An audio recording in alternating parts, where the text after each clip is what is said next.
Welcome sa Dries TV. Kung interesado ka sa ganitong news, huwag kalimutang isubscribe ang ating YouTube channel. Maraming salamat!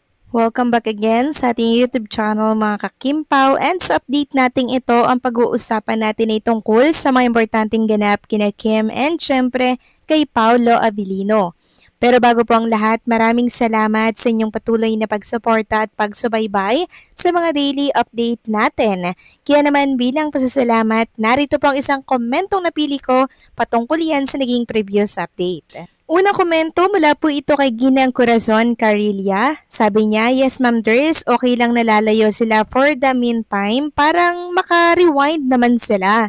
I know how painful sa side ni Kim Chu, at least nandyan lagi si Paula Avellino na dumadamay ngayon kay Kim Chu sa pinagdadaanan. Ang best gift ko sa kanilang dalawa is my prayers always. Ma'am Ders, sana mabasa nila Kim Chu at Paula Avellino itong comment ko sa'yo. Ingat tayong lahat Ma'am Ders, love lang tayo, pray tayo, Kim Pao forever.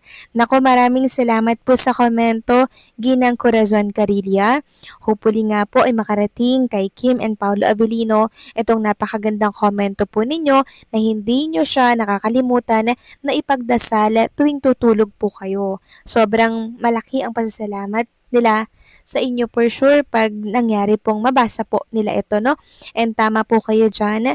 Tama lang na lumayo muna si Kim and Paolo Avellino for the meantime para syempre makapag-relax, makapag-refresh, makapag-isip-isip, tigil hinga, kalma muna. 'Di ba? Para meron silang lakas muli na harapin ang mga susunod pa po na pagsubok sa buhay. Kasi habang nabubuhay tayo mga kakimpaw, meron tayong mga problemang pagdadaanan. Ang problema lang, paano natin kaya i-handle yung mga ganitong problema.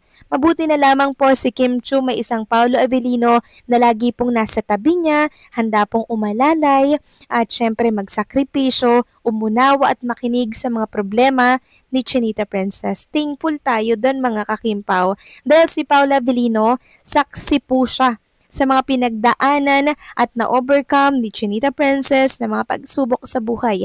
Tapos eto na naman mga kakimpaw.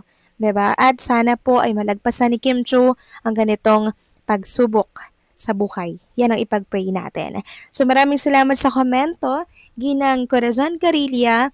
God bless po and mag-iingat kayo palagi. Samantalang pag-usapan naman natin mga kakimpaw, ang video po netong si JP. So naalala ko lang mga kakimpaw, yung na-videohan po ni Kim Chu si JP na tumalikod siya, umiiyak. Yun pala may ibig sabihin mga kakimpaw. Hindi niya na po pala kaya yung kanyang pinagdadaanan na problema with Chinita Princess. Yun po pala yun. Kaya pala ramdam ko na may bigat itong magkapatid na to, may problemang kinakaharap. Yun pala yun mga kakimpaw, no? Yun pala yung nasa likod ng mga iyak nitong si JP Chu na kung saan talaga namang love na love din ang ate Kimi niya. Sabi nga dito mga kakimpaw sa isang post, kapatid ni Kim Chu na si John Paul Chu masaya para sa kanya. Ngayong may bagong business na naman siyang inopen sa Cebu. So kaya siguro nag-open muli si Kim Chu ng panibagong store ng House of Little Bunny para syempre kung hindi man mabawi at least, 'di ba, makaipon muli si Chinita Princess ng pera kasi nga po ang laki ng nawala sa kanya. Kaya sa mga taga Cebu dyan, mga kakimpaw, suportahan po natin ang House of Little Bunny store ni Chinita Princess. Bumili po tayo kung kaya po natin mga kakimpaw kasi napakalaking tulong po nun kay Kim Chu. Samantalang next topic naman tayo mga kakimpaw, pag-usapan natin ang tungkol dito kay Chinita Princess. Kakacheck ko lang po ng Instagram story niya at ibang mga account niya as of alas 6 po mga kakimpaw. Wala po siyang post and marami po ang nakakamiss sa kanya.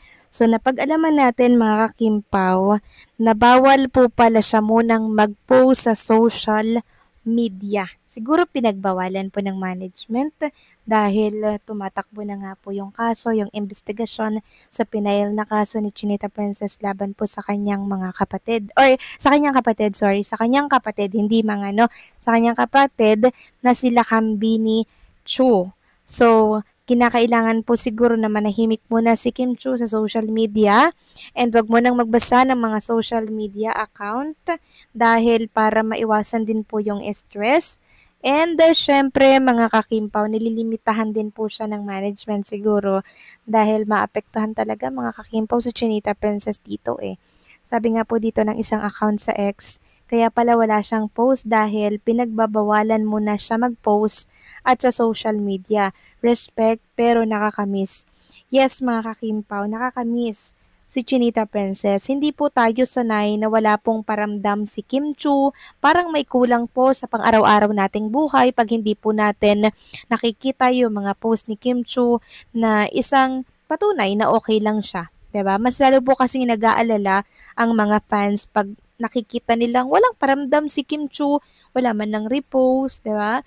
Wala man lang Instagram story. So kahit mahirap mga kakimpaw, unawain na lang natin na kailangan pong gawin ito ni Chinita Princess para syempre kahit papaano malimutan niya, maibsan niya po yung kalungkutan, yung sakit na pinagdadaanan niya po kasi the more po na nagbabasa siya sa mundo ng social media, mas lalo po siyang nasasaktan, nalulungkot, 'di ba? Kung ano-ano yung mababasa natin sa social media na bakit mo pinailan ng kaso, kapatid mo 'yan, 'di ba? Kaya nilimitahan siguro na mag-social media muna si Chinita Princess. Like din po ito nung nangyari kay Vice Ganda nung binatikos po siya, pinagbawalan daw muna siya na magbasa ng social media kasi for sure kung ano-ano yung mababasa niya doon. 'Di ba? So, ganito siguro yung nangyayari ngayon kay Chinita Princess. Pinagbawalan siya na wag mo nang mag-post mga kakimpaw at gumugulong naman po yung kaso. So sa mga darating po na araw, buwan at linggo, siguro lalabas na naman po mga kakimpaw yung resulta ng pagsampa ng kaso nitong si Kim laban po kay Lakambini Chu. And itong si Lakambini Chu naman po ay kumukonsulta na sa kanyang mga abogado kung paano ihahabla or dedepensahan yung kanyang sarili laban dito sa isinampang kaso ni Chinita Princess. Matibay po ang ebidensya mga kakimpaw, paano niya po mahabla, paano niya po mapoprotektahan at may paglalaban yung kanyang sarili. 'Di ba? Admit niya na lang na nagkamali talaga siya, nagkasala siya, 'di ba? Pero magbabayad po siya sa batas mga kakimpaw. 'Di ba? Parang nasa 20 years na pagkakakulong or habang buhay na pagkakakulong kasi parang hindi lang ata 100 million di umano yung mga nawala plus mga asset pa, mga kakimpaw. Sobrang laki po. Sobrang nakakaawa si Chinita Princess, no? May nabasa ako na hindi lang daw 100 million, 156 million daw. May nagsasabing 300 million. Grabe, mga kakimpaw, kung may katotohanan man nga po yung ganun kalaki, sobrang nakaka-stress, sobrang nakaka-depress. Kasi hindi lang po pera ang ninakaw niya kay Chinita Princess, maging ang kinabukasan ni Chinita Princess, inalis niya, ninakaw niya po mga kakimpaw. Pinagpaguran yon sa loob ng 22 years na uwi po sa wala. So ang kawawa si Chinita Princess. Kaya mahigpit na yakap, Kim Chu, sa'yo at sana mapagtagumpayan mo at naibsan mo ang sakit at problemang nararamdaman mo ngayon. So anong masasabi nyo dito mga kakimpaw? Please comment down below and don't forget to like, share, comment, and subscribe.